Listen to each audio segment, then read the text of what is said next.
Welcome to మా తెలంగాణ. షేర్లింగంపల్లి పరమ పూజ శ్రీ మాతాజీ నిర్మలాదేవి గారు స్థాపించిన సహజ యోగా నేడు సుమారు 170 దేశాలలో వ్యాపించి సహజ యోగ ధ్యాన కేంద్రాలను స్థాపించబడ్డాయి. ప్రపంచవ్యాప్తంగా లక్షలాది మంది కుల, మత, ప్రాంత, భాష, వయస్సుతో నిమిత్తము లేకుండా సహజ యోగా సాధన చేస్తూ దైనందిన జీవితంలో తాము ఎదుర్కొంటున్న శారీరక, మానసిక, భావోద్వేగ సమస్యలను పరిష్కరించుకుంటూ ఆధ్యాత్మికమైన సంతృప్తిని పొందుతున్నారు. ముఖ్యంగా ప్రేమతత్వం గురించి మనకు చెప్పారన్న ప్రేమని అందరికీ పంచాలని, అందరితో ప్రేమతత్వాన్ని ఉద్యోగించాలని శ్రీమాత నిర్మలాదేవి గారు క్లియర్ క్రిస్టల్గా మనకు చెప్పారు.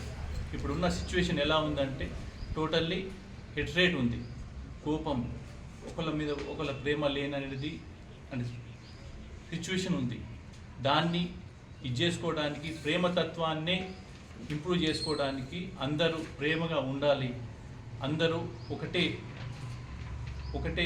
ఒక భగవంతుని యొక్క తల్లి, ఒక భగవంతుని యొక్క బిడ్డలుగా ఉండాలని శ్రీమాతాజీ నిర్మలాదేవి గారు ఎక్స్ప్లెయిన్ చేసి చెప్పారు.